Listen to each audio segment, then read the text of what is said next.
Bueno, yo voy a empezar la charla y en realidad le puse este nombre, está muy rimbombante, soy un poco amante del cine en estos últimos años.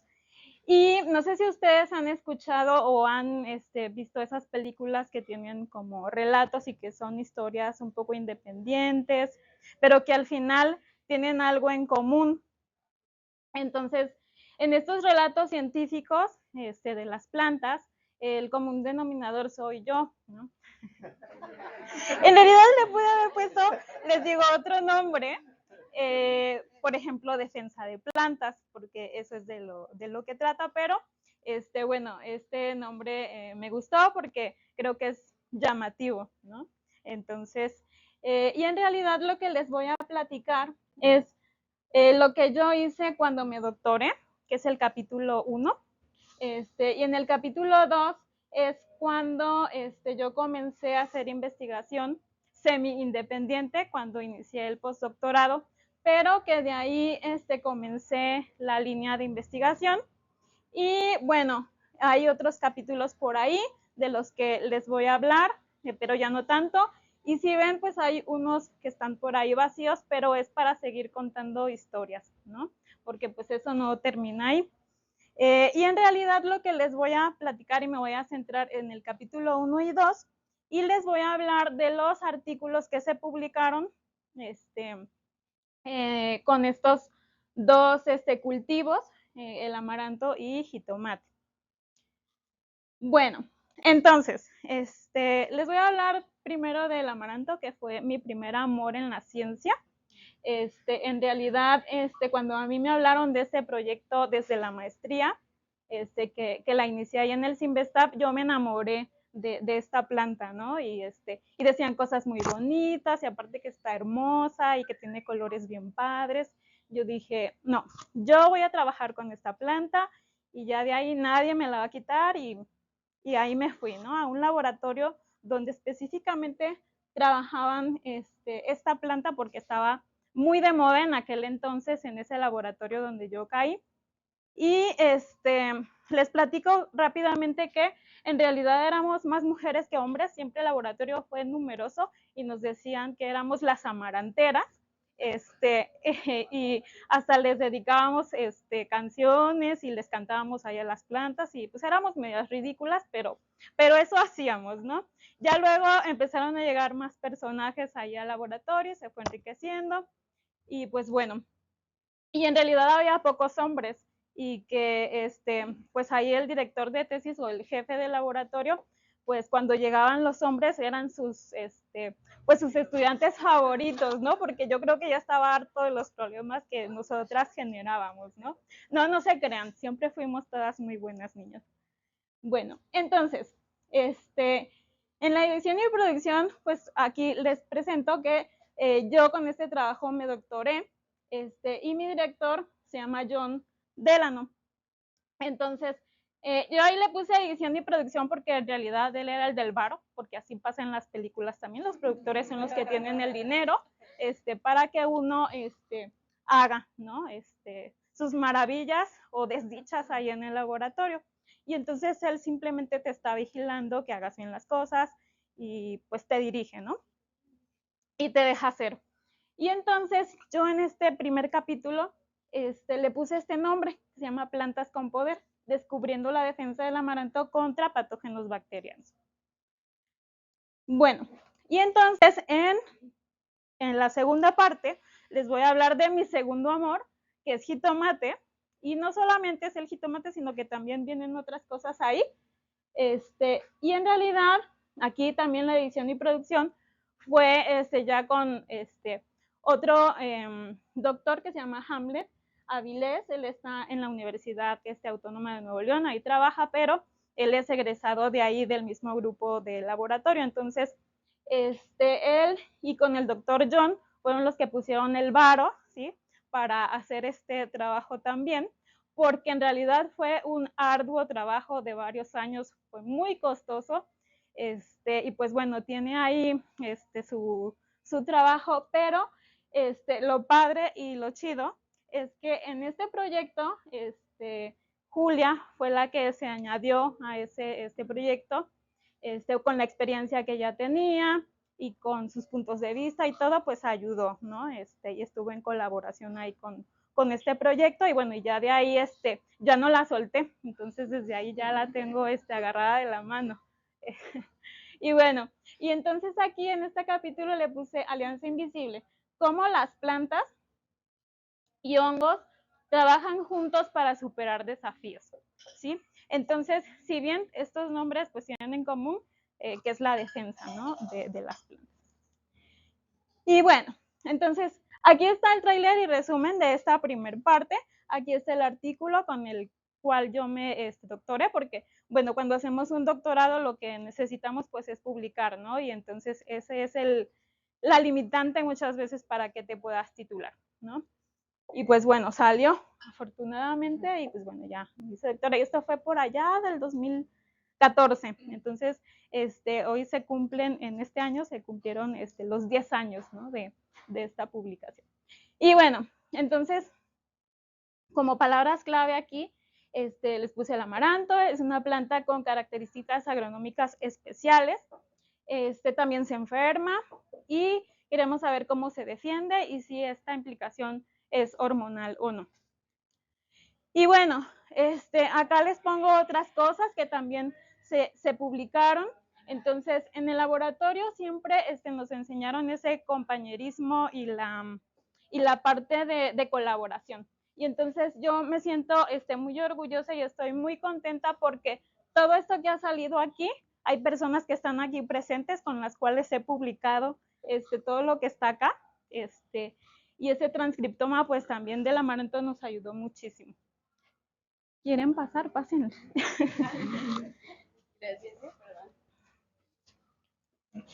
Bueno, entonces les voy a empezar a hablar un poquito del amaranto. ¿Qué es esta planta? Quiero saber y yo les pregunto, ¿el amaranto ustedes lo conocen? ¿Conocen esta planta? ¿O qué les suena el amaranto? ¿Se lo comen?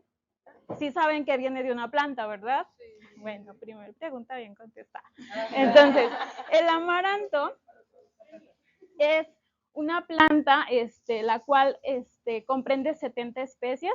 En realidad hay muchísimas, ¿sí? Hay como 365 que están ahí en un libro, pero 70 son las que están completamente aceptadas científicamente, y solamente 3 se utilizan para comer esas alegrías que ustedes conocen por ahí en las barritas, ¿no? Estas energéticas, que ya les ponen como sabores a vainilla, chocolate y un montón de cosas.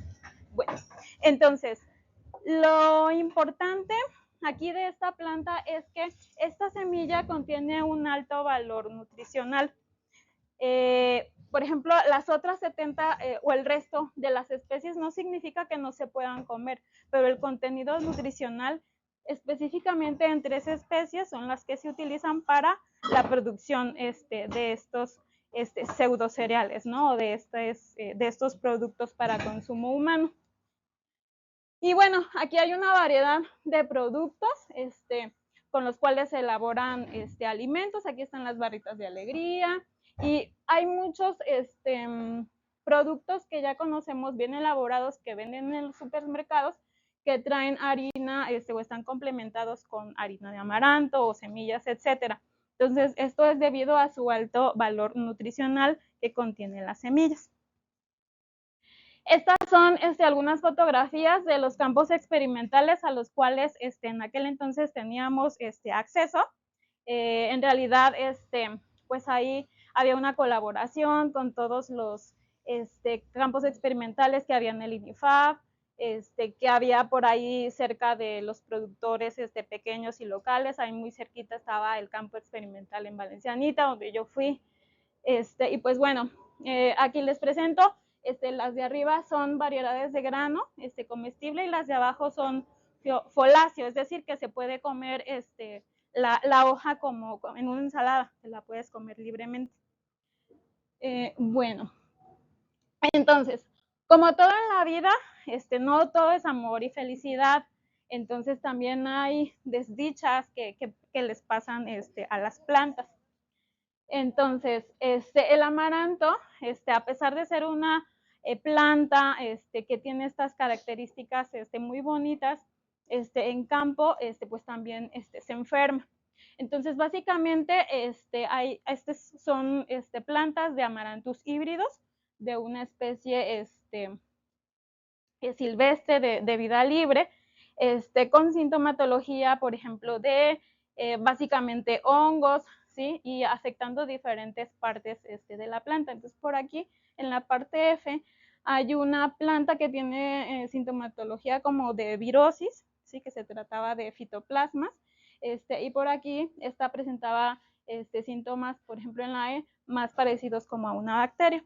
Entonces, lo que yo hice en la maestría fue tomar estas plantas, las que tenían estos síntomas parecidos a bacterias, los recuperé, aislé, caractericé y luego las volví a enfermar y luego dije, sí, check, sí se enferma, ¿no? Pero bueno, entonces, en general ahorita voy a hacer una pausa un ratito con el amaranto, pero les voy a hablar qué es lo que pasa con las plantas, ¿no? O sea, las plantas se estresan al igual que ustedes y que yo, ¿sale? Entonces, pero el estrés en las plantas, ¿qué significa? No significa que les dé una ansiedad o que estén sobrepensando las cosas, porque pues para empezar las plantas pues no tienen un cerebro como para pensar, ¿no? Pero las plantas perciben y responden a condiciones físicas en su entorno. Entonces, así como ustedes y yo, que nos puede dar frío, que nos puede dar calor, lo que hacemos es o nos cobijamos o nos quitamos la ropa, ¿sí? Cuando sentimos o una u otra cosa. Pero, ¿qué se les ocurre que las plantas podrían hacer? O sea, ¿creen que sientan el frío, que sientan el calor? ¿Y cómo creen? O sea, las plantas no tienen ojos, ¿no? No pueden correr, no pueden agarrar la cobijita. Entonces, ¿cómo se les ocurre que las plantas puedan percibir todo el entorno que las rodea? ¿Alguna idea loca que alguien tenga aquí? No. Sí. Se engarruñan, ajá, pero, o sea, ¿cómo crees que la planta pueda llegar a sensar eso o qué? O sea, si uno pasa y le hace así, ¿crees que lo pueda percibir? ¿Sí? O sea, todos están seguros que sí, se puede, ¿verdad? Entonces, ¿alguna idea de cómo eso puede ser posible? Ninguna. Muy bien contestado. Exactamente. Las plantas, en todo el cuerpo de la planta, en todo a nivel celular, están llenas de receptores, ¿sale? Entonces, es un pedacito que embona específicamente para la respuesta que sea. Entonces, si viene Ari y le da un manatazo a la planta va a saber, eso se llama Ari Kitsa, la que me hizo esto, ¿sale? A lo que voy es que las plantas tienen receptores específicos para cada una de las condiciones y de todos los organismos que puedan estar interactuando con ella. Si se acerca un herbívoro, sabe que es un herbívoro, sabe si es un herbívoro masticador o chupador o succionador de floema o barrenador, sabe si se acerca una bacteria, sabe si se acerca un hongo. Entonces, todas las cosas que nos hacen ser un organismo característico, por ejemplo, llámese humano, llámese larva, llámese bacteria o llámese hongo, vamos a tener cosas, ¿sí?, alrededor de nuestro cuerpo con las cuales la planta ya está preparada con un receptor específico y ella sabe de qué se trata, quién la está acechando, quién está amenazando su vida para así responder, porque si alguien llega con una podadora, obviamente la planta no va a poder correr, ¿no? Pues ya le tocó, ni modo, pero sí puede percibir cualquier señal ambiental que cualquier otra planta que también son chismosas entre ellas, no crean que se guardan el chisme, porque si se lo guardan, pues no sobreviven. Entonces, y son buena onda con las otras plantas y también pueden ser mala onda para que las otras no sobrevivan, pero se ayudan, ¿no? Y entonces por todos estos receptores las plantas pueden saber qué está pasando a su alrededor, ¿va?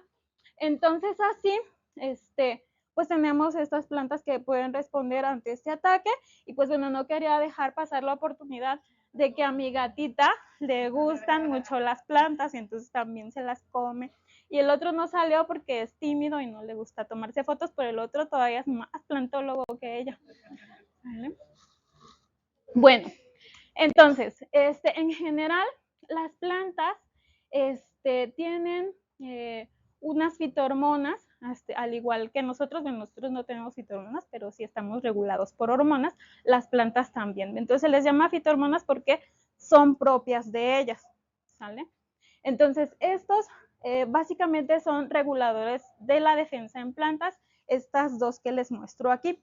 Hay un sinfín, bueno, hay muchas, bueno, no son sinfín, son 9 específicamente, hormonas vegetales, las cuales 5 están encargadas exclusivamente para el desarrollo y crecimiento de ellas, pero hay otro grupo de fitohormonas las cuales se encargan de advertirle a la planta o de orquestar toda la defensa, ¿sí? De cómo se va a comportar al medio ambiente y de cómo se va a comportar con otros organismos, ¿sí? Es decir, interacciones abióticas del ambiente e interacciones bióticas con organismos vivos.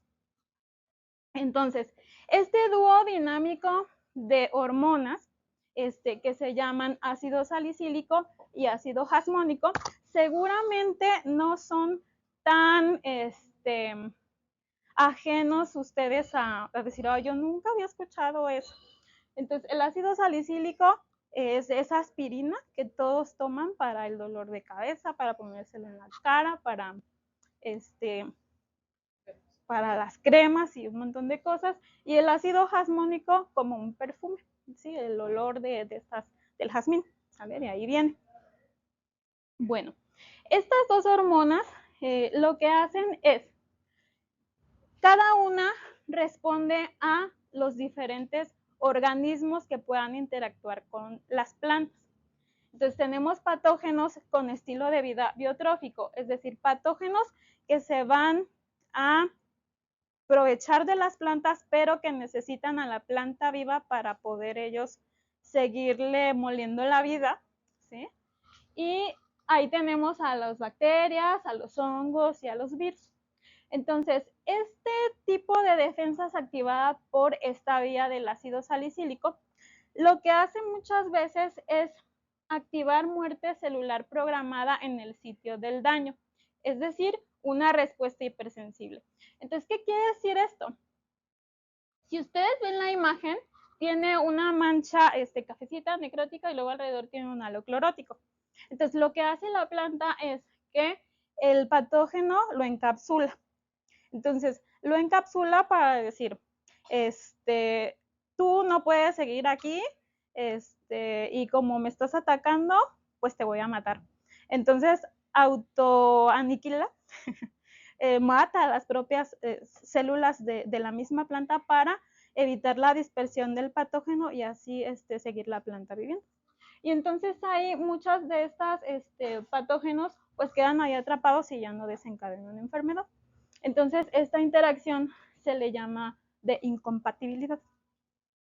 Y bueno, y por otro lado, el ácido jasmónico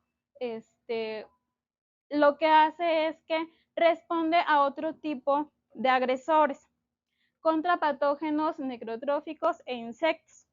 Entonces, cualquier larvita que pueda llegar ahí a comer de la planta o un patógeno con estilo de vida necrotrófico que se alimenta de tejido muerto, estos por lo regular tienen enzimas que van a destruir parte de la célula vegetal y estar ahí alimentándose del tejido muerto y seguir viviendo, y entonces sí llegar a una pérdida, ¿no? De los cultivos o de las plantas, o poner en peligro la vida de la planta.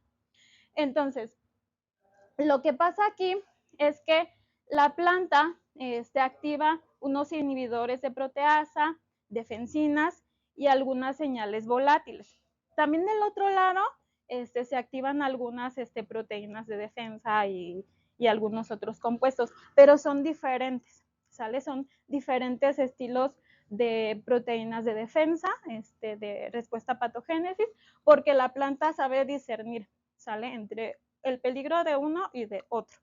Y entonces, con todos esos receptores con los cuales ella está preparada, sabe qué vía encender, ¿sale? Porque para esto, esto aniquila, por ejemplo, esta larvita, este inhibidor de proteasa, lo que hace es que se activa tras la saliva que llega ahí a la planta, se activan estos inhibidores de proteasa, se sintetizan en el sitio del daño y lo que hace esta larva se los empieza a comer y le empieza a doler la panza y dice, oye, yo no quiero comer aquí, mejor me voy.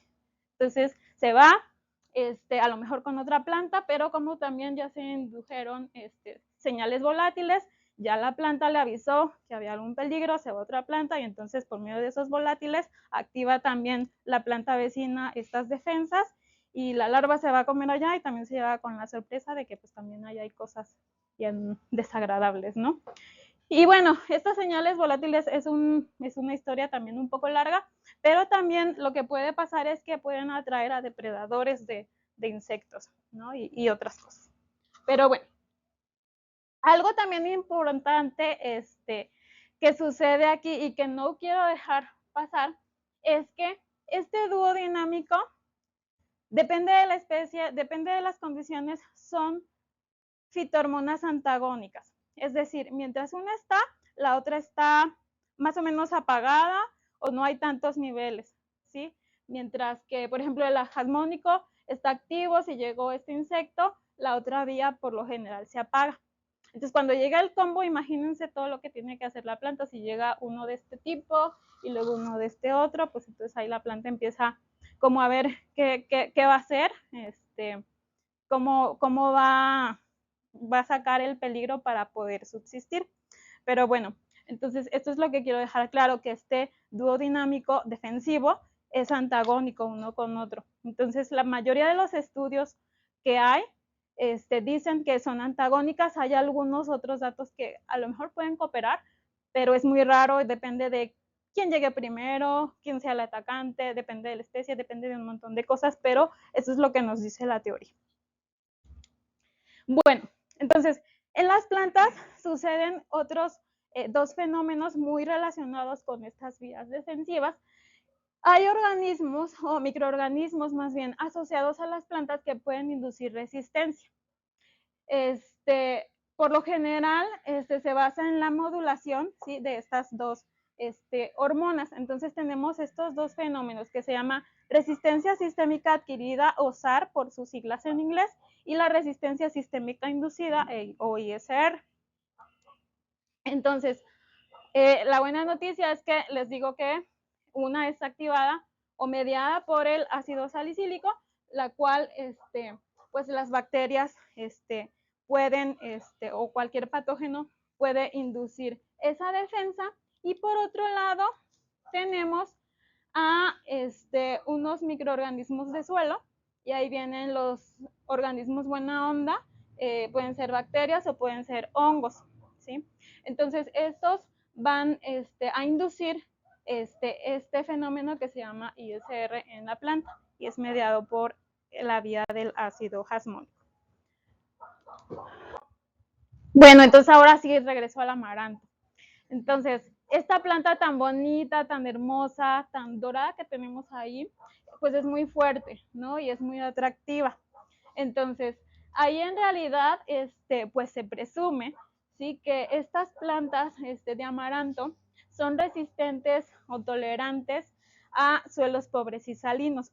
Entonces, esto ya se había notado.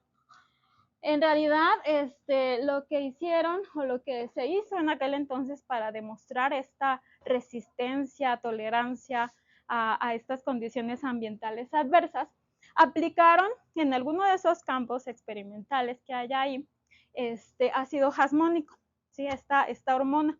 La aplicaron y luego lo que hicieron fue analizar y se observó que la población de insectos en ese campo donde se fue aplicado esta fitohormona se redujo. Y luego lo que hicieron fue ver que la actividad de estos inhibidores de beta-amilasa y de tripsina, que son estos compuestos disuasivos para estos insectos, estaban activos. Entonces, en este trabajo, pues midieron actividad enzimática, ¿no? Entonces era muy fácil, entonces fue algo que a partir de esto, dijimos, bueno, vamos a partir de aquí, esta planta responde rápidamente y pues la población de insectos baja, ¿no? Entonces ya de ahí nos soltaron John y sus estudiantes, en ese entonces ya nos soltaron al amaranto, ¿no? Ya no lo dejaron ir, dijeron, vamos a seguir trabajando con esta planta y pues bueno, nos empezamos a unir todos ahí a la investigación. Y bueno, ¿qué estrategia se utilizó? Entonces, en aquel entonces, yo me incorporé al laboratorio y se quería comenzar a entender en realidad esta planta, porque decían, en el campo, pues casi no se enferma. Entonces, hay casos muy aislados en los que una presenta sintomatología a lo mejor por bacteria, por hongo, pero es un caso muy, muy aislado. Entonces, quién sabe qué tenga interesante que está defendiéndose, ¿no? Está activa.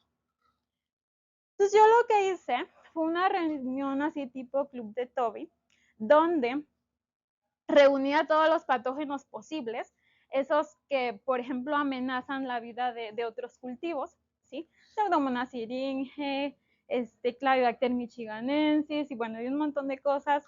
Hice un trabajal, tratando de encontrar estos patógenos que podrían a lo mejor tener una interacción ya sea compatible o incompatible con el amaranto, que pudiera ser en realidad pues como una amenaza en realidad para otras especies, ¿no? De plantas. Y bueno, la otra parte que también hice fue aplicar estas dos fitohormonas para simular un estrés en la planta. Entonces ya tenía por ahí patógenos, ya tenía estas dos hormonas que se sabe que están activas y que orquestan la modulación, pero en realidad no sabíamos nada del amaranto, cómo se defendía. ¿Por qué? Porque era un cultivo en realidad muy marginado. Ustedes, si bien saben que esto se utilizaba por allá con sacrificios humanos, allá todas estas culturas hacían de hecho como alegrías, pero hacían cositas así, perritos o lo que sea, y los sumergían en sangre para sacrificios y luego se lo daban a las personas. Entonces, como que fue un cultivo muy, muy olvidado y de hecho prohibido durante la conquista. Entonces se dejó de lado y en realidad pues esas plantas pues dijeron, pues sí, está chida y todo y qué bueno que nos da alimento, pero no sabían en aquel entonces cómo es que se defendía y obviamente del genoma y de sus moléculas y tampoco se sabía nada. Entonces ahí fue como un tema importante. Entonces eso fue lo que hice yo, simular un estrés en estas plantas. Entonces, ¿qué pasó? En realidad fue bastante trabajo, pero aquí se los voy a resumir porque voy muy lenta y tengo mucho que contarles. Tuvimos aquí una interacción incompatible, o sea, en realidad aquí di con el pez gordo porque utilicé una Pseudomonas syringae, Patovar syringae, esta es la planta control, esta es la planta a la cual yo infecté, y aquí mostraba estos síntomas de reacción hipersensible. Y luego tenía otros patovares, por ejemplo, Pseudomonas syringae, la que afecta a tabaco. Esta sí se veía aquí una enfermedad. Y luego utilicé Clavibacter michiganensis, subespecie michiganensis, la cual también enfermaba la planta. Entonces ya tenía 2 interacciones compatibles que sí la enfermaban y una que no. Y luego, y pues tenía las otras hormonas, ¿no? Pero como esta no la enferma y sabemos que la teoría que nos dice que aquí se activa este fenómeno que les decía, la resistencia sistémica adquirida. Entonces aquí yo completé más o menos un tratamiento, ¿sí? Defensivo, y entonces yo sabía que esta y esta más o menos iba a la planta a responder de una manera similar, y luego el ácido jasmónico, ¿no? Entonces, apliqué los tratamientos y luego lo que hice fue retar a las plantas con estos patógenos bacterianos. Entonces, lo que en realidad queríamos saber era qué genes se estaban induciendo en respuesta a esos tratamientos y a ese daño. Y bueno, entonces aquí viene otra historia, porque no se sabía nada del genoma de amaranto, no se tenían genes anotados, no había nada en bases de datos. Entonces, en ese entonces, yo me quería sacar los ojos y yo dije, ya, yo llegué hasta aquí, ya no hay genes, no hay nada. Hacía oligonucleótidos degenerados, así que herramientas bien rústicas o no tan novedosas o chatitas, como dice por ahí el rey grupero. Pero, bueno, luego vino a mi salvación este transcriptoma. Yo en realidad en la maestría hice una hibridación sustractiva, algo que se hacía así con kits y esas cosas antes de que sucediera esta secuenciación que era un poco cara en aquel entonces, ya después se abarataron los costos, pero en realidad si ven, hay un montón de autores por ahí, estamos, Julio, Paola, que están aquí presentes, yo, y bueno, lo que hicimos fue juntarnos con una persona que tenía ese aparato para secuenciar y dijo, sí, yo les ayudo y ensamblar el genoma de genes que no están anotados, entonces fue una maravilla, ¿no? Y entonces este artículo es de los más citados porque fue lo primero que salió con respecto al amaranto, ya luego secuenciaron el genoma y bueno, pero lo siguen citando hasta la fecha. Entonces aquí yo hice esa búsqueda de genes, ¿no? Entonces ahí estaba pescando, pero también yo ya quería ir rendirme porque era estar buscando, ¿no? ¿Qué podía haber con lo ya conocido a lo que no teníamos ni idea? Porque las secuencias sí son bien distintas comparadas con los cultivos que ya están completamente secuenciados su genoma y que se conocen súper bien y que ya están estudiados. Pero bueno, ¿qué pasó? O sea, cuéntame el chisme. Entonces, vean, y sí pasó lo que tenía que pasar y lo que creíamos que iba a pasar, pero en realidad, yo aquí, o sea, con esto que vi, con esta interacción incompatible, ahí le pegué a la lotería, en realidad, porque en respuesta al tratamiento de ácido salicílico y de Pseudomonas syringae, busqué, ¿no?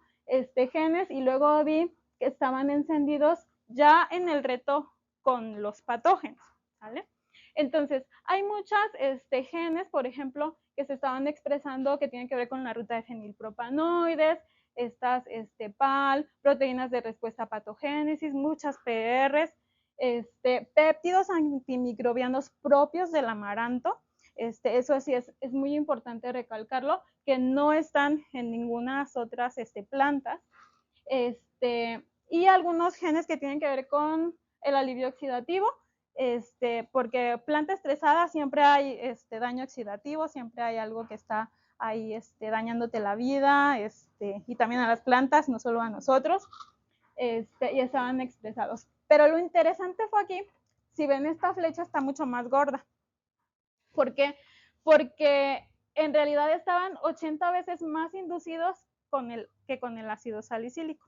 ¿Sí? La respuesta es la misma, o sea, es el mismo fenómeno de resistencia sistémica adquirida que se induce. Pero lo interesante aquí fue que como allá estábamos aplicando la hormona solita y acá la estábamos aplicando el cuerpo en sí del agente patogénico, o sea, en el cuerpo de ese microorganismo, pues hay algo que le está potenciando la respuesta a la planta, ¿sí? Entonces, eso en realidad era lo que estaba pasando y por eso el amaranto casi no se enferma, ¿sí? Entonces, en la naturaleza, junto con otras plantas que pueda haber, hay un mundo de gérmenes y de bichos y de cosas así bien mala onda que pueden atacar a la planta. Esto es lo que pasa, tienen esa interacción incompatible, la planta se mantiene en un estado defensivo constante porque pues ni la enferma, pero tiene sus defensas activas y por eso cuando puede llegar a amenaza de cualquier otro patógeno que pueda poner en peligro la vida de la planta, pues no lo hace porque ya tiene estas defensas ahí activas, ¿no? Y bueno, algo también muy interesante fue que no solo se activan los genes donde yo hice el ensayo ahí de retar al patógeno, sino que en tejidos distantes que nada que ver, estaban activos también estos genes y también mucho más potenciados. Y bueno, y con el ácido jasmónico se encendió otro set de genes, también muy propios de la ruta del ácido jasmónico, pero algo aquí bien interesante es que había una amarandina, jacalinas y lectinas que son propias también del amaranto, que no están en otras plantas, y estas estaban realmente muy expresadas, ¿no? Cuando estábamos haciendo los retos.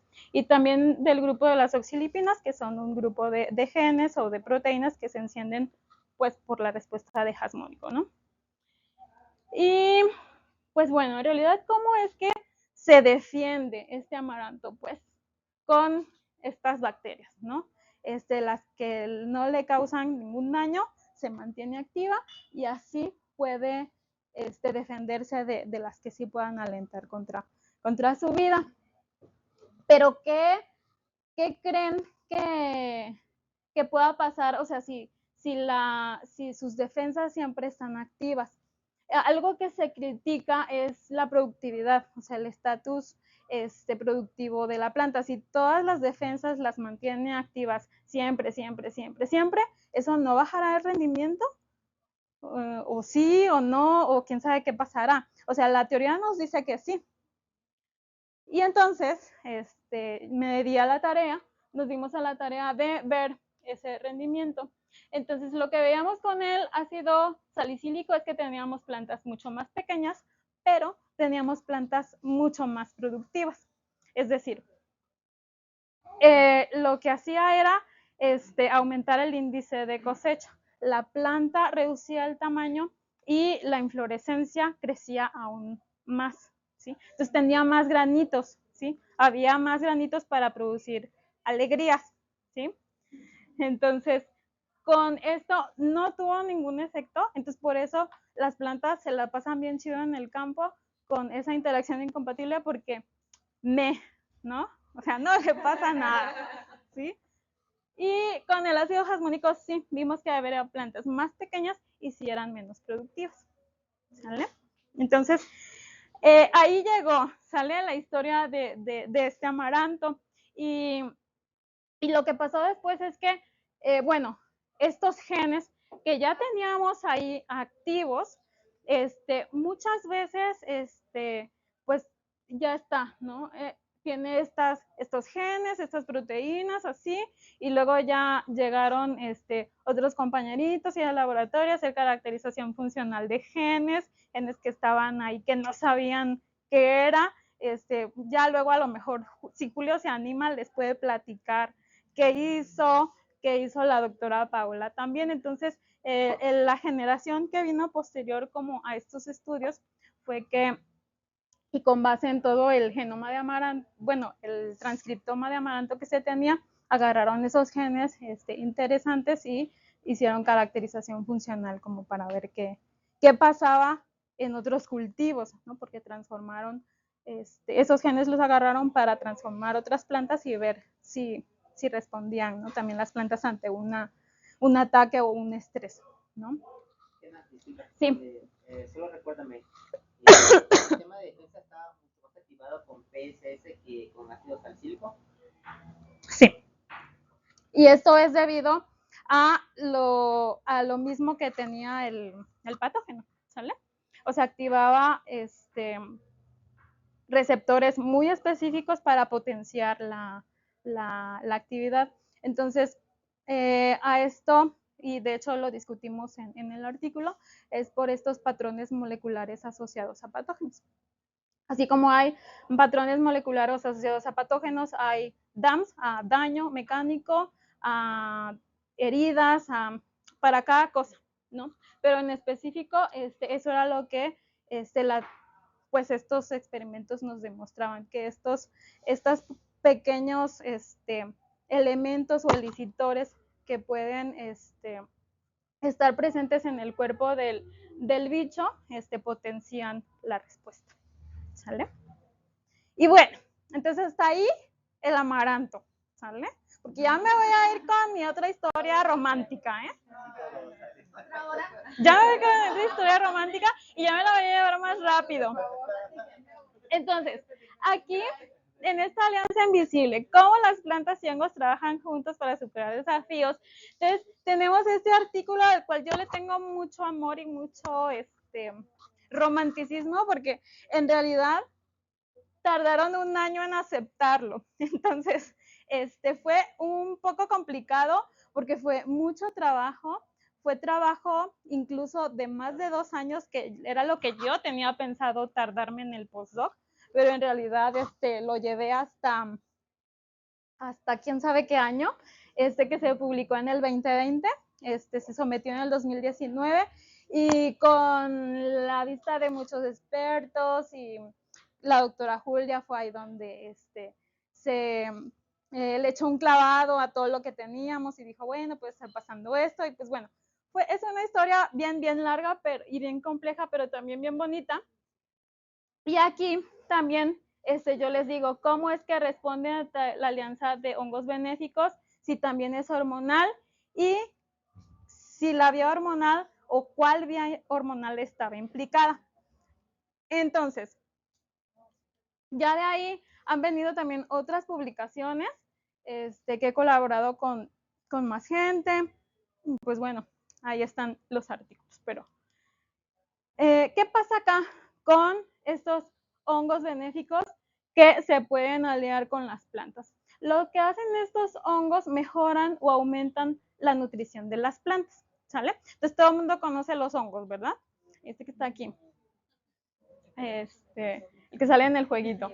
Pero bueno, de los que les voy a hablar, en realidad, son de las micorrizas arbusculares, ¿sí? Entonces, son estas que están aquí. En realidad, pues no tienen esta cara, ¿sale? Estos son otro tipo de hongos que viven, este es el cuerpo fructífero, ¿sí? Y estos son hongos que viven dentro de las plantas, son hongos endofíticos, ¿sí? Entonces, si ven ustedes aquí, se llama micorriza arbuscular, porque no sé si con toda la imaginación alcanzan a ver un arbolito. Pues por eso se llama micorriza arbuscular, porque este elemento crece dentro de la célula vegetal, en la raíz, y es ahí donde sucede la magia, donde sucede el amor, ¿sí? Donde todo ocurre y todo es maravilloso, y es ahí donde se da el intercambio de nutrientes, porque en realidad el hongo le proporciona ciertos nutrientes que puede haber en el suelo que la planta no puede tomar porque están en una manera no disponible para ella, y por eso necesita aliarse con estos hongos, porque este hongo lo que hace es que tiene enzimas que pueden desdoblar o convertir estos nutrimentos que están en el suelo para que sean asimilados por la planta. Y entonces también ahí el hongo lo que recibe son carbohidratos por parte de la planta. Entonces ahí es donde sucede el trueque, ¿sale? En este tipo de células y en este arbúsculo en realidad. Entonces, la planta, pues ya va a estar toda chida y bien contenta porque además de tener pues las buenas vibras por parte del hongo y tener los nutrientes necesarios, lo que hace es que las plantas responden mejor también a una condición adversa o estresante. Entonces, no sé si se acuerdan que estaba la ISR también cuando le hablé de las plantas, activada por microorganismos de suelo, ¿sale? Benéficos. Ok, entonces, aquí me voy a adelantar un poquito porque ya para el spoiler completo, porque no le di el orden que era. Pero bueno, él es Hamlet, estuve con él. Él fue el que en realidad inició este proyecto, toda la culpa es de él. Él era de los estudiantes masculinos, ¿sí? De ese género que estaban en el laboratorio, porque les digo que la mayoría éramos mujeres, y bueno, por ella está Julio, que ya empezaba a figurar ahí, que fue cuando él se tituló. Entonces, pero en aquel entonces nomás estaba Hamlet y estaba Humberto, que era otro, que también, nomás ellos dos, y hasta que ya después llegó Julio, así gracias, aquí hay hombres en el laboratorio, y ya se sentían muy, muy ellos. Y ahí está Paola también, ahí está la doctora Paola. Entonces él es Hamlet. Él, en sus ratos libres, porque ahí vivía, en el Simvestab, sembraba girasoles, se iba al invernadero, eran unos girasoles enormes, tenía buena mano el muchacho para crecer plantas, pero también en sus ratos libres, el doctor le decía, mira, crecí unos jitomates, hacía una construcción así de plantas mutadas, sobreexpresadas de jitomate, y luego les pones hongos y a ver qué pasa, ¿no? Entonces, él en sus ratos libres se ponía a hacer ese proyectito. Bueno, entonces ya de ahí lo retomé cuando yo salí. Me dijeron, ¿no quieres seguir con este proyecto? Y dije, está bien. Y entonces lo que pasaba aquí era que aquí como estrategia teníamos o tenían, ¿sí? Plantas de jitomate normales, ¿sí? Normalitas, silvestres, plantas mutantes afectadas en la vía del ácido jasmónico, que lo podían producir o que no respondía completamente porque está afectada en una de sus enzimas para la ruta de síntesis de jasmónico. Y también había otra planta, pero no les voy a hablar de ella. Era una sobreexpresante porque me volví loca y todos casi ya perdíamos la razón con todo el trabajo que había, pero dijimos, mejor nos quedamos con estas dos, ¿sale? Entonces lo que les voy a mostrar aquí es solamente de la mutante afectada en la vía del jasmónico y de la silvestre, ¿sale? Una planta normal. Entonces, lo que la teoría nos decía en aquel entonces y lo que observó Hamlet es que, pues obviamente las plantas mutantes no podían colonizar bien con el hongo. Entonces decía, seguramente el ácido jasmónico es la vía de comunicación y la que orquesta esto. Pues sí, ¿no? Eso decía.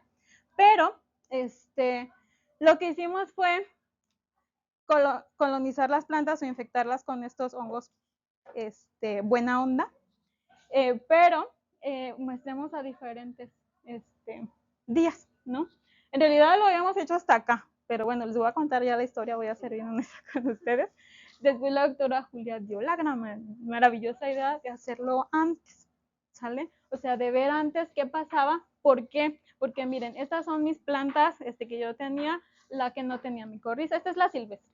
La que no tenía micorriza y la micorrizada pues estaba ligeramente más grande, y luego tenía la mutante, que es una planta más chiquita en realidad, pero la control, y luego la micorrizada pues estaba más grande y decías, ¿qué está pasando? O sea, todos esos resultados era muy consistente. Y pues bueno, hubo observaciones, o sea, queríamos ver también si hicieron por microscopio y todo. Disculpen que no les traje ni una foto de eso, pero yo me di un gen marcador de este estatus de micorriza, un transportador de fosfatos, porque en realidad por eso se une con las micorrizas, para tomar fósforo. Entonces, si este transportador de la planta está activo, significa que está en un estatus de simbiosis chida con el hongo, ¿sale? Entonces es un gen marcador. Lo que nos decía este gen marcador es que, por ejemplo, comparada con la wild type, que sí veía Hamlet, y porque a nivel de microscopio eran unas cosas y veías, era muy subjetivo, ¿no? Decía, sí, sí está colonizada, sí está, pero ¿qué tanto más? Entonces, en realidad nos estaba diciendo cuántas veces estaba activo este transportador de fósforo, ¿vale? Este gen marcador. Y veíamos, pues aquí está la wild type y luego la SPR2 está bien activo, pero no está colonizando. Y luego acá otra vez, pero ya aquí se bajaba. O sea, esto era, hasta estos días nosotros veíamos esta colonización baja, pero a los primeros días como que sí quería establecer esta simbiosis, pero luego por alguna razón la planta decía, ¿sabes qué? Mejor no. No está chido, no me gusta y mejor para. ¿Sí? Entonces eso pasaba. No me quiero juntar. Entonces, otra, o sea, no se nos ocurrió medir los niveles como estaban de ácido jasmónico y de ácido salicílico. Dijimos, bueno, vamos a ver cómo están. Entonces los medimos. Entonces, esto se midió en hoja y raíz. Bueno, en la planta control, nada, ¿vale? Y luego en la micorrizada, en hojas, veíamos que había mayor contenido de ácido jasmónico comparado con la raíz, pero estaba activo tanto en hoja y raíz en la planta micorrizada. Y luego, en la mutante, lo que veíamos era, pues que no, que las plantas control no tenían y que la mutante afectada en la vía del jasmónico, pues tampoco. Entonces decíamos, ok, hasta ahí bien. Entonces vamos a ver la otra hormona antagónica. ¿Qué pasa? Entonces medimos también hojas y raíz, la planta controla nada y este salicílico también inactivo. Entonces, lo que la teoría nos decía que son antagónicas, hasta ahí, check. Ok, estoy haciendo las cosas bien. Y luego acá, lo que veíamos también es que, igual aquí me faltó en la control, también estaba me, igual que esta, pero aquí en las micorrizadas mutantes, en las hojas no se encontró, pero en la raíz sí había ácido salicílico. Entonces dijimos, ok, hasta ahí bien. Entonces, todo eso todavía estaba organizado y decíamos, bueno, y nuestro corazón dejaba de palpitar y decimos, estaban bien las cosas, pero ¿qué está pasando realmente? Entonces vimos genes de defensa activos tanto por una vía y por la otra. Pero también me gusta complicarme la vida y vi otros genes de la ruta de los apocarotenoides, que son los que se encargan de la comunicación química entre el hongo y la planta, oxilipinas, otras fitohormonas como ácido giberélico, etileno, ácido abscísico, ácido salicílico, y dijimos, bien, pero lo que les voy a mostrar es que en la planta mutante, obviamente aquí en esta planta micorrizada estaban activos genes de la vía del ácido salicílico, ¿sale? Entonces hasta ahí también todo bien. Pero las del jasmónico no estaban activos, entonces pues sí, hasta ahí tenía sentido, ¿sale? Todo. Pero bueno, entonces, ¿qué era lo que estaba pasando? Hasta ahí nosotros dijimos, bueno, si la teoría dice esto y esto está pasando, dijimos, las plantas mutantes orquestan obviamente una supresión, ¿sí? Relacionada con la ruta del ácido jasmónico debido a la respuesta inmunitaria desencadenada por estos PAMs. Es decir, la estaba detectando a este hongo buena onda como un hongo patogénico, ¿sí? Entonces, lo que creemos que estaba haciendo la planta es que al tener los niveles de ácido salicílico elevados, sobre todo aquí en raíz, esta planta mutante, pues inactivaba la otra vía. Y entonces ahí pues ya no había conecte, ¿no? Entonces dijimos, sí, el ácido jasmónico es la vía, ¿no? De comunicación. Pero, luego pasan muchas cosas y dicen, bueno, síguele rascando a ver qué más pasa. Y pues bueno, y también estaban activos en sitios distantes, ¿no? Porque hasta este punto, todos los artículos que había, todos estaban enfocados en raíz. No quiero decir que fuimos los primeros en hacerlo en tejido foliar, pero era muy despreciado en aquel entonces, y había muy poquitos estudios de qué era lo que realmente pasaba a nivel foliar, ¿sale? Entonces, eso fue lo que nosotros hicimos. Pero bueno, luego decidimos analizar el contenido de ácidos grasos. Y en realidad, lo que se veía aquí es que había, este contenido de ácidos grasos aumentó en la silvestre y disminuyó en la mutante. Entonces ahí, otra de las teorías, no fumadas ni descabelladas, nos llevaron a pensar que la simbiosis con hongos micorrízicos, lo que nos dice la teoría es que aumenta el flujo de lípidos, lo redirige para generar beta-monoacilgliceroles, ¿sí? Que se transfieren a la planta en el apoplasto periarbuscular, este sitio que les dije donde se formaba el arbúsculo y que ahí ocurría la magia y el amor y todo eso, para el intercambio de nutrientes. Entonces, en realidad, lo que pasa aquí es que alrededor de la célula, ¿sí? Hay grasitas, ¿sale? Que van a estabilizar estos poros, ¿sale? Entonces, la mutante, al estar alterada en el contenido de ácidos grasos, ¿sí? Porque por ser una mutante desestabilizada un poquito en esa ruta, porque más o menos de ahí viene la síntesis del jasmónico, y entonces está más o menos ahí afectada, puede destabilizar las membranas y entonces ahí es donde ocurre el fallo en el transporte de nutrientes. Y finalmente no se establece esta simbiosis con las micorrizas albusculares. Entonces dijimos, ok, hay fallo en el contenido de grasitas, estas buenas, los omegas y esos chidos que nos dan como la buena salud a nosotros.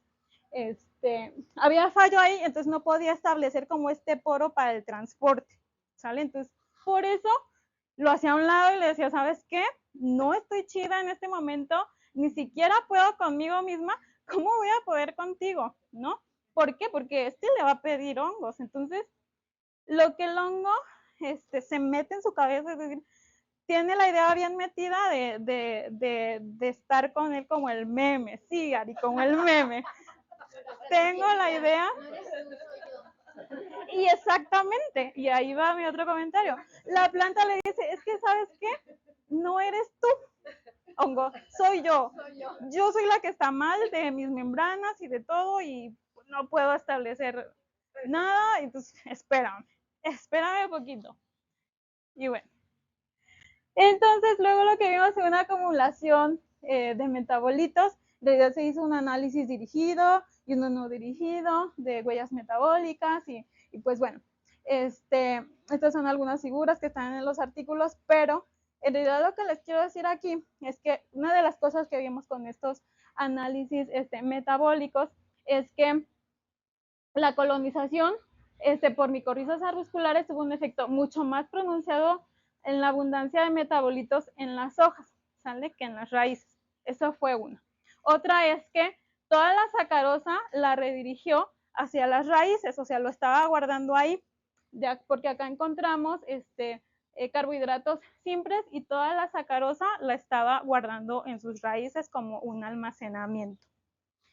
Y luego también vimos unos ácidos málicos y treónico que estaban presentes en las raíces de la planta mutante, ¿sí? Entonces, estos dos compuestos que están aquí pueden crear una condición desfavorable para el establecimiento de la colonización por hongos. ¿Por qué? Les voy a contar. Estos dos ácidos, la planta mutante, al no poder establecer la simbiosis con el hongo, ella necesita nutrientes, ¿sale? Que no estaban disponibles para ella tomarlos, porque yo no le puse ningún fósforo. O sea, sí las estaba fertilizando, pero le ponía bien fósforo así bien chiquitito. Entonces la planta pues cree que no lo puede alcanzar y que no está disponible. Entonces lo que hace la planta es que estos ácidos, este es un espejo del ácido ascórbico, nada más que está la molécula cianoto, pero es igualito, ¿sí? Entonces tiene ácido ascórbico, nada más que en esta forma, y ácido málico. Entonces lo que hacen estos es que las plantas los empieza a excretar por la raíz hacia el suelo, ¿sale? Y lo que hacen estos es acidificar el medio, romper las piedras y decir, aquí voy a encontrar fósforo porque lo voy a encontrar, ¿sale? Y entonces, al no poder establecer la simbiosis con el hongo, dice, pues bueno, si yo no puedo juntarme con él porque no estoy chida, yo puedo hacerme chida sola. Entonces, yo puedo tomar fósforo aventando ácidos orgánicos al suelo, acidificando las piedras y romperlas hasta con lo que más pueda y tratar de rescatar ese nutriente que le hacía falta. ¿Sale? Entonces la planta es lista y autosuficiente cuando aún estando afectada y no estando en una condición, porque su naturaleza así fue, crecer mutada en el jasmónico para no orquestar la respuesta con el hongo y no hacerse compas y estar sucediendo la magia ahí, pues dice, pues yo solita, a ver qué pasa y a ver si puedo tomar fósforo en esa forma disponible. ¿Vale? Y luego también vimos que se acumulaba un compuesto que se llama tomatina.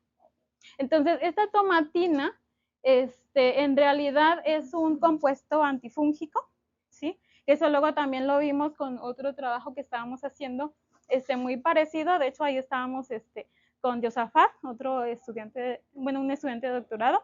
Él lo que hacía, tenía las plantas de jitomate, las micorrizaba y luego las enfermaba con otro hongo. Entonces él no se fue con bacterias, él se fue con hongos. Pero yo a los hongos les tengo mucho respeto porque luego las esporas y luego todo se contamina, pero él sí se atrevió y fue suficientemente valiente como para hacerlo. Y como él estaba midiendo esto, dijimos, bueno, también vamos a medirlo en nuestras plantas a ver cómo está. Y sí, la tomatina se acumula en respuesta a la colonización por micorrizas arbusculares y también esto puede estar influyendo en que, pues si la está detectando como patógeno, pues también ahí la está atacando, ¿no? Pero bueno, entonces a modo de conclusión, lo que yo les quiero decir, por eso puse estas dos plantas aquí al final, lo que en realidad esto es pues muy ciencia muy básica, es en realidad tratar de comprender a las plantas para que estén en esos estudios ahí y decir, ¿sabes qué? Tú puedes hacer ya investigación aplicada con estos genes, con estos compuestos, hacerlo. Y es lo que nosotros hacemos, ¿no? Tratar de comprender, ver qué pasa, agarramos plantas mutantes, sobreexpresantes y no les quiero contar lo que pasó con la otra, pero bueno. Entonces, en realidad, esto fue mucho trabajo, y Julia y yo seguimos ahí casadas y seguimos neciando con la mutante, que no la sacamos de la cabeza y ahí la tenemos, pero la seguimos trabajando. Y pues bueno, entonces todo esto sirve pues para una caracterización al final de cuentas funcional de genes, ¿no? O de investigación aplicada. Y bueno, ¿qué pasa con otros capítulos? Bueno, les platico. Me gusta complicarme la vida y pues bueno, está el postdoctorante, Marco, el cual está trabajando con la milpa y luego a mí se me ocurrió la idea de micorrizarlas y ponerle bacteria también, no solo esto, y ya no trabajar con una planta, sino con más plantas. y, y lo que queremos ver aquí es comparar semillas criollas de la milpa contra las mejoradas y ver toda la armonía que pueda haber en las otras plantas. Entonces, ver qué genes están expresando, o sea, ver ese estatus porque te dicen que la milpa funciona, pero hasta ahora no hay nada anotado que te diga esto es lo que pasa a nivel molecular, a nivel genético, pues no hay nada. Todo se queda aquí en esto. Y luego, pues sigo trabajando, ¿sí? Con unos péptidos que por ahí el doctor John comenzó un trabajo y luego lo retomó Julia y pues bueno, ya no los prestó y entonces por eso seguimos ahí, ¿no? Con los dolores de cabeza. Entonces, a ver cómo lo sacamos. Pero lo bueno es que pues aquí hay como un poquito de barro todavía para seguir viviendo cosas y laboratorio y cosas chidas, ¿no? Y con Ernesto tengo también un proyecto de ciruelas mexicanas, entonces también ahí estoy aportando unas ideas con algunos hongos y ver molecularmente qué pasa con estas ciruelas. Se lo ve a nivel fitoquímico y pues bueno, yo lo voy a ver a nivel molecular. Y pues bueno, esto que está sucediendo aquí en este momento, ¿dónde está Robert? Ya se fue. Robert,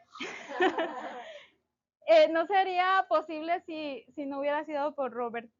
En realidad estamos aquí Catando Ciencia, es gracias a él, a que él nos presta su espacio y está aquí disponible para nosotros. Nosotros en realidad teníamos como esa cosquilla de hacer, ¿no?, divulgación científica, pero en realidad él nos dijo, ay, ¿por qué no lo hacen aquí? Está bien chido, vengan, esta es su casa.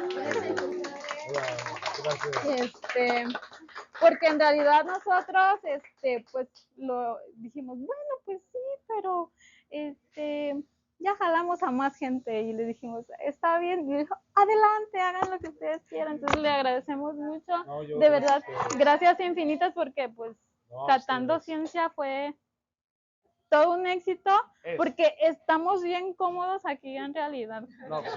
Y lo voy a decir abiertamente, hay otros cerveceros que nos han invitado a su casa, bueno, a sus espacios, pero en realidad, o sea, el primero que creyó, pues, y que dijo, aquí se arma, fue aquí con Robert, ¿no? Entonces, estamos muy agradecidos contigo, Robert, gracias. Y este proyecto que pues, también este capítulo pues se construyó aquí y contigo. Mil gracias. No, sobre todo a Mark, quien a Julia, que de verdad creen en el proyecto y que fue creciendo. Y de verdad, su casa cuando gusten. Y bueno, este es el inicio, nada más, ¿no? Vamos a ver cuándo ya nos ponemos de acuerdo. ¿Sí? Sí, claro. Mil gracias a ustedes, de verdad. Porque es increíble que tener tanta gente y sobre todo, digo, no me he dado el tiempo, no he podido sentarme a escuchar una plática. Me encantaría porque soy neófito en los temas que han venido dando. Pero me encantaría, de verdad. Si alguien más se anima a dar otras pláticas, próximo martes nos vemos acá. Muy bien. Y pues bueno, estas son mis redes sociales. Creo que ya todos están ahí en Somos Amigos de Luis, pero ahí están. De la que más a la que menos uso, aquí me peleo de política. Este es para hacer catando los memes, los videos de Catando Ciencia. Más o menos lo veo, este es el que más veo, y mi correo, que estoy pendiente. Es el que más veo, o sea, por eso van en orden, ¿sale? Y acá, como no me gusta ser peleonera, por eso casi no me toque, porque este es para pelearme, ¿sale? Y pues bueno, salud a todos, y si tienen una pregunta.